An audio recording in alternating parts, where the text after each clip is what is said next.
नमस्कार दोस्तों, स्वागत है आपका हमारे YouTube चैनल रेडियो जाइल में।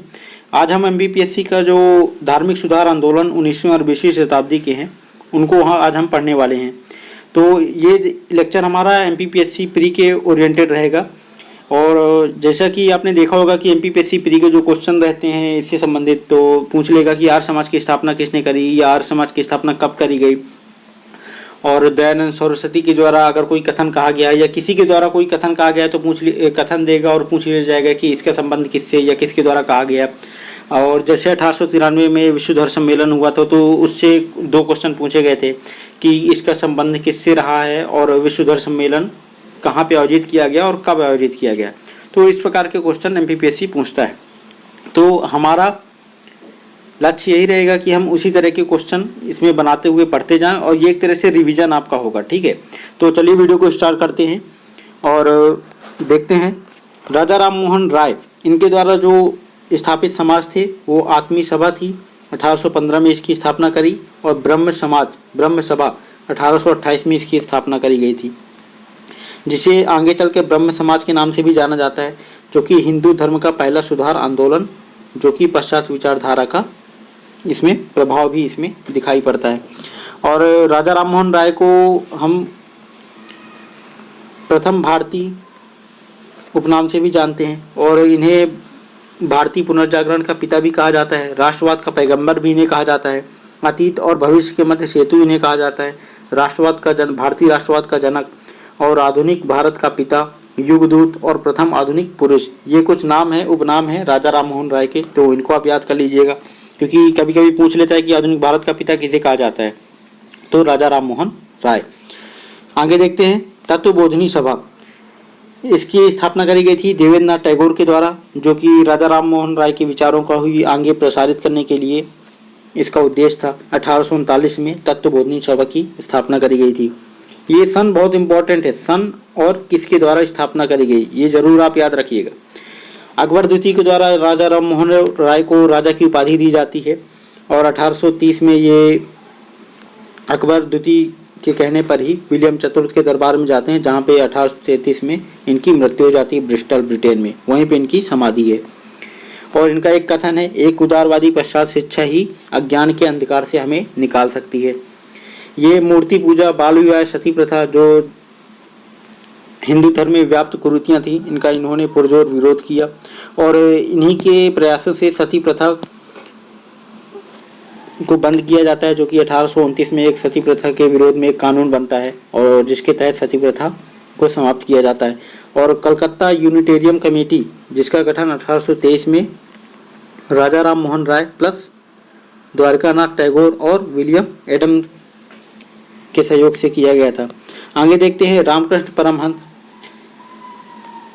ये स्वामी विवेकानंद के गुरु थे, जिनका जन्म 1863 और इनकी मृत्यु 1902 में स्वामी विवेकानंद जी की हुई। और इन्हें नवीन हिंदू धर्म के प्रचारक कहा जाता है। 1893 में जो शिकागो विश्व धर्म सम्मेलन हुआ था और आधुनिक राष्ट्रीय कांग्रेस का आध्यात्मिक पिता सुभाष चंद्र बोस जी के द्वारा इनको कहा गया था, स्वामी विवेकानंद को। रामकृष्ण मिशन की स्थापना करी थी 1897 में स्वामी विवेकानंद के द्वारा, जिसका मुख्यालय कलकत्ता के बेलूर में है। आगे देखते हैं। शारदा मणि मुखोपाध्याय के साथ रामकृष्ण परमहंस, जो कि स्वामी विवेकानंद के गुरु थे, उनका विवाह होता है कब? 1859 में।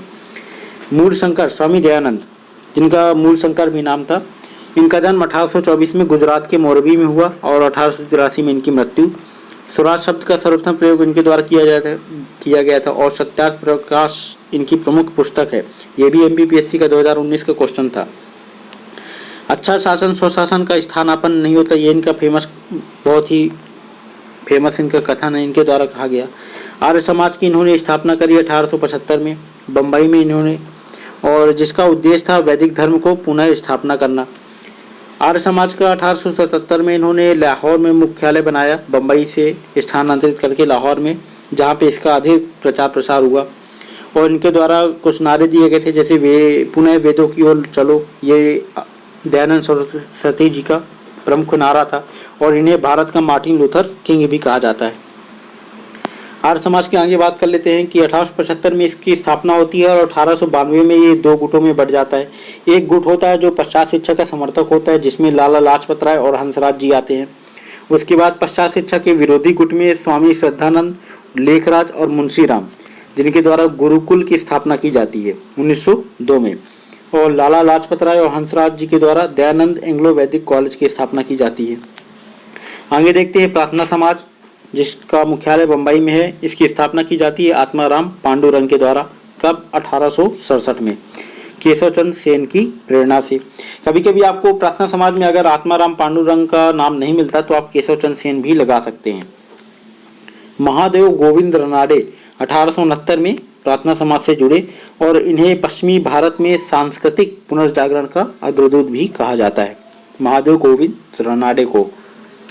और ये प्रार्थना समाज का जो उद्देश्य था वो जाति प्रथा का विरोध करना, स्त्री पुरुष विवाह का समर्थन और आयु को इसमें बढ़ाने का इन्होंने समर्थन किया था, और विधवा विवाह का समर्थन किया था। स्त्री शिक्षा का इन्होंने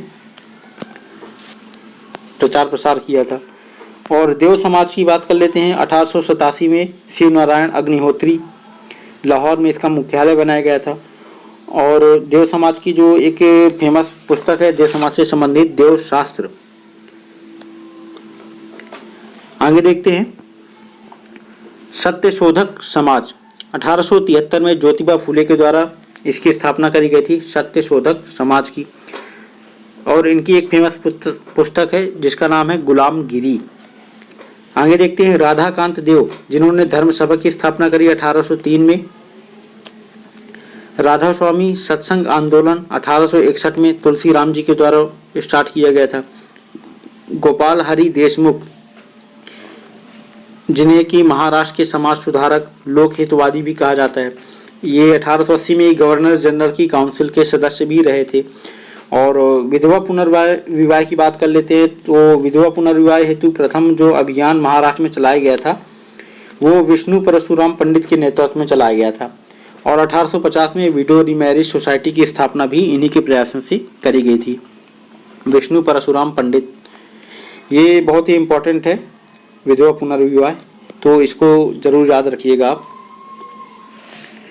सम्मति आयु अधिनियम 1891, ये बहराम जी एम मालाबारी, जो कि एक पारसी समाज सुधारक थे, इनके द्वारा इसकी स्थापना करी गई थी। भारतीय राष्ट्रीय सामाजिक सम्मेलन 1887 में एम.जी. रनाडे और रघुनाथ राव जी के द्वारा इसकी स्थापना करी गई थी। भारतीय राष्ट्रीय सामाजिक सम्मेलन 1887, जिसका उद्देश्य था बहुविवाह, बाल विवाह और कुलीनवाद प्रथा का समापन करना। 1856 में धार्मिक अक्षमता कानून द्वारा हिंदुत्व से धर्मांतरित व्यक्तियों के नागरिकों के अधिकारों की रक्षा के लिए एक कानून बनाया गया था 1856 में, जिसका नाम था धार्मिक अक्षमता कानून। और 1856 में ही हिंदू विधवा पुनर्विवाह कानून बनाया गया था। और 1829 में सती प्रथा निषेध रेगुलेशन, जो कि विलियम बेंटिक के शासनकाल में बनाया गया था और राजा राम मोहन राय के प्रयासों के द्वारा।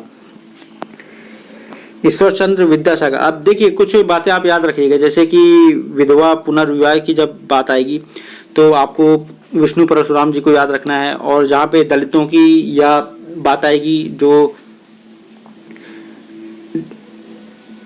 पिछड़े हुए जाति के उत्थानों की जहाँ पे बात आती है वहाँ पे ज्योतिबा फुले जी की। और उसके बाद जहाँ सती प्रथा की बात आती है वहाँ पे राजा राम मोहन राय की। और उसके बाद विधवा पुनर्विवाह में ईश्वर चंद्र विद्यासागर जी ने भी बहुत ही महत्वपूर्ण रोल निभाया था, जिसमें 26 जुलाई 1856 में हिंदू विधवा पुनर्विवाह अधिनियम इनके प्रयासों के द्वारा लाया गया था। हिंदू विधवा पुनर्विवाह, ईश्वर चंद्र विद्यासागर। लॉर्ड एलन बैरो के कॉल में 1843 में गुलामी को गैर कानूनी घोषित किया गया था। 1872 का नेटिव मैरिज एक्ट, 1872 का नेटिव मैरिज एक्ट, जिसमें कि जो महिलाओं की न्यूनतम आयु 14 वर्ष और पुरुषों की 18 वर्ष रखी गई थी। और ये लाया गया था केशव चंद्र सेन जी के प्रयासों से। और इसका एक और भी नाम है ब्रह्म विवाह अधिनियम। तो अगर नेटिव मैरिज एक्ट या ब्रह्म विवाह अधिनियम आता है तो आप इन दोनों में कंफ्यूज मत होइएगा।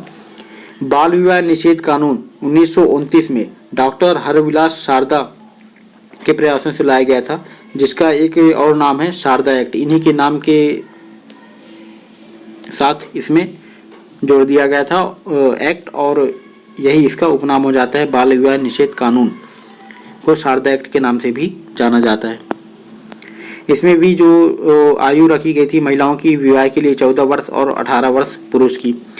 थियोसॉफिकल सोसाइटी की बात कर लेते हैं तो इसका एक गठन किया गया था। इसकी स्थापना 1875 में न्यूयॉर्क में 3 लोगों के द्वारा, एक रूसी महिला जो मैडम HP ब्लावोत्स्की और कर्नल अल्कॉट और क्वान जज, इनके द्वारा इसकी स्थापना करी गई थी।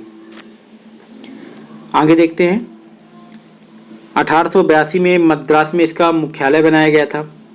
और यहाँ पे देखिए जो एनी बेसेंट थी वो 1889 में एनी बेसेंट सदस्य बनती हैं किसकी, थियोसॉफिकल सोसाइटी की, और 1893 में ये भारत आती हैं। और इन्हें 1907 में थियोसॉफिकल सोसाइटी का अध्यक्षा भी बनाया जाता है, जब ये कर्नल अल्कॉट जो अध्यक्ष रहते हैं उस समय इनकी मृत्यु हो जाने के बाद। आगे देखते हैं, 1905 में सर्वेंट ऑफ इंडिया सोसाइटी की स्थापना की जाती है कि गोपाल कृष्ण गोखले जी के द्वारा, जो कि रनाडे जी के शिष्य रहते हैं। गोपाल कृष्ण गोखले जो कांग्रेस की 21वें अधिवेशन 1905 में जो कि बनारस में हुआ था उसकी अध्यक्षता करते हैं, और ये महात्मा गांधी के राजनीतिक गुरु भी कहलाते। वर्ष 1910 में बहुजन समाज, जिसकी स्थापना ज्योतिबा फूले के विचारों से प्रेरित होकर मुकुंदराव पाटिल और शंकरराव जी के द्वारा की गई थी। इसकी जो विशेषता है कि ये ब्राह्मण विरोधी और कांग्रेस विरोधी है। उसके बाद बात करते हैं लोकमान्य तिलक, जिनका एक उपनाम है कि इन्हें बेताज बादशाह भी कहा जाता है। महाराष्ट्र के थे लोकमान्य तिलक, और ये छुआछूत विरोधी थे। दारुल उलूम देवबंद की स्थापना 1866 में की गई थी।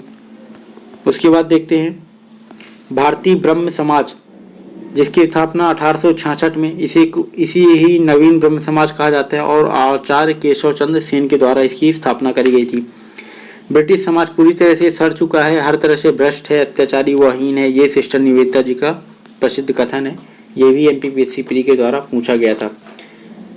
तो आज के लिए बस इतना ही दोस्तों, मिलते हैं अपने नेक्स्ट वीडियो में।